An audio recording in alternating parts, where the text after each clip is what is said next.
আসসালামু আলাইকুম। স্বাগত জানাই YouTube news channel GSK news TV 24-এ। সকল সত্য খবর জানতে দয়া করে চ্যানেলটি সাবস্ক্রাইব, শেয়ার ও একটা লাইক করতে ভুলবেন না প্লিজ। প্রথমেই জানিয়ে দেব খবরের বিশেষ বিশেষ অংশগুলো, পরে বিস্তারিত।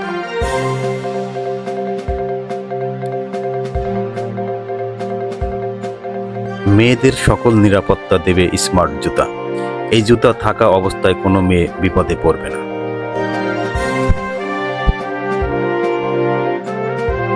ফেসবুকে কমেন্ট করার কারণে 2200 পুলিশ চাকরি হারিয়েছেন। সকল পুলিশ মাঠে বিক্ষোভ আন্দোলন চালিয়ে যাচ্ছে চাকরি ফিরে পাওয়ার জন্য। শুনছিলেন শিরোনাম, এবার বিস্তারিত। নারীদের নিরাপত্তা দেবে স্মার্ট জুতা।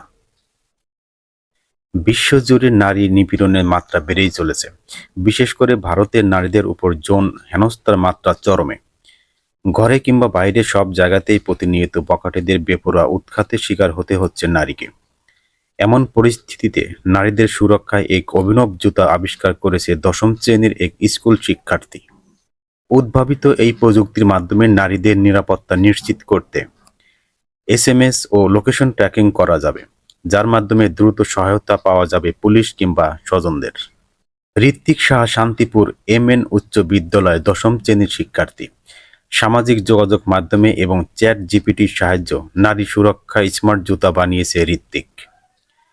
3000 টাকা খরচ করে মাত্র 10 দিনে এই স্মার্ট জুতা বানিয়েছে এই শিক্ষার্থী। তবে সে একা নয়, ঋত্বিককে সাহায্য করেছে তার বন্ধুরাও। ঋত্বিক জানায়, এই জুতাতে রয়েছে ইলেকট্রিক শক। কোনো নারী রাস্তায় খারাপ লোকের হাতে আক্রান্ত হলে জুতার সাহায্য প্রাণ বাঁচাতে পারবে। শুধু তাই নয়, জুতায় থাকা সেন্সর আক্রান্তে পরিবারে মেসেজ পাঠাবে। এছাড়াও জুতায় থাকা GPS এর মাধ্যমে লাইভ লোকেশনও জানতে পারবেন ঘটনাটি কোথায় ঘটিতেছে।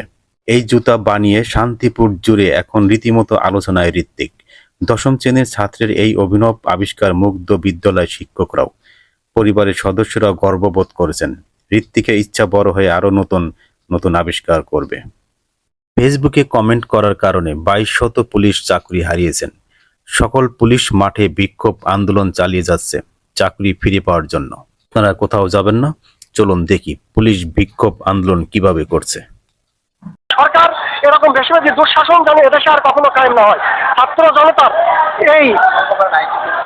জনতার এই বৈষম্য বিরোধী ছাত্র আন্দোলনে এই দেশ যতটুকু স্বাধীন হয়েছে, আমরা চাই এদেশে আমরা আবার মানবিক পুলিশ হয়ে এদেশকে সুস্থ সুন্দর বাংলাদেশ উপহার দিতে। 2200+ পুলিশ বিগত স্বৈরাচার আমলে স্বৈরাচার সরকারের ও তাদের কথা অবৈধ আদেশ আমরা না মানার কারণে বিভিন্ন ট্যাগ দিয়ে বিভিন্ন অপরাধে জড়িতর মাধ্যমে আমাদের সবাইকে চাকরিচ্যুত করা হয়েছে। আমি যে ইউনিটে চাকরি করতাম, ওই ইউনিটে এসে আমাকে অবৈধ সম্পর্কের প্রস্তাব দেয়। তখন আমি তার প্রস্তাব প্রত্যাখ্যান করে তার বিরুদ্ধে একটা অভিযোগ করি সিনিয়র স্যারের কাছে।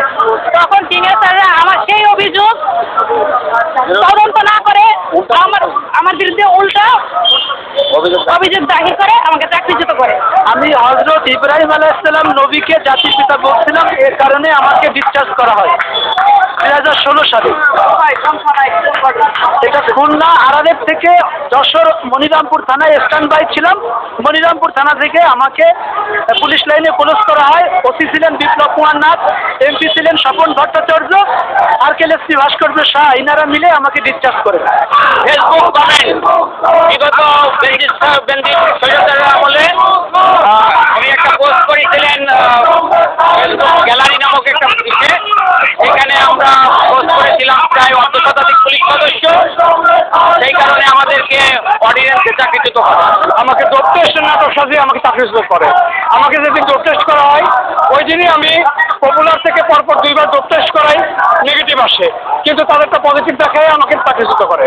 আমাকে কোনো আত্মপক্ষ সমর্থনের সুযোগ দেওয়া হয় নাই, আমাকে কোনো কথা বলার সুযোগ দেওয়া হয় নাই। সরাসরি আমাকে চাকরিচ্যুত করে বাড়িতে পাঠিয়ে দেয়। আমি জীবনে কোনোদিন বিড়ি সিগারেট তিনি কিন্তু কোনোদিন ধরিনি। এটা আমাকে ডোপ টেস্ট না করাই আমাকে মাদক দ্রব্য চালান দিয়ে মিথ্যা অন্যায় পাবে বিভিন্ন রুদ্রান আমাকে চাকরি থেকে।